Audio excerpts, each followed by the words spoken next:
Testamentin tekeminen on hyvin henkilökohtainen päätös. Testamentin tekijällä on vapaus päättää omaisuutensa jaosta kuolemansa jälkeen. Jos testamentin tekijällä on rintaperillisiä, pitää testamentissa ottaa huomioon mahdolliset lakiosavaatimukset.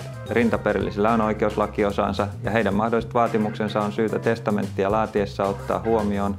Näin voidaan varmistaa, ettei lakiosien maksaminen aiheuta ongelmia testamentin saajille. Kun omaisuutta testamentataan hyväntekeväisyyteen, on suositeltavaa valita saajaksi pitkäaikainen ja toiminnassaan pysyvä yleishyödyllinen taho. Näin toimien testamentin tekijä voi olla varmempi siitä, että testamentattu omaisuus menee aiottuun tarkoitukseen. On tärkeää varmistaa, että valittu hyväntekeväisyysjärjestö pystyy toteuttamaan testamentissa asetetut ehdot. Jotkut tahot voivat järjestää esimerkiksi testamentatun kiinteistön käytön tiettyyn tarkoitukseen, kun taas toisilla ei ole resursseja siihen. Jos testamentin saaja ei pysty täyttämään testamentin ehtoja, se voi joutua luopumaan testamentista.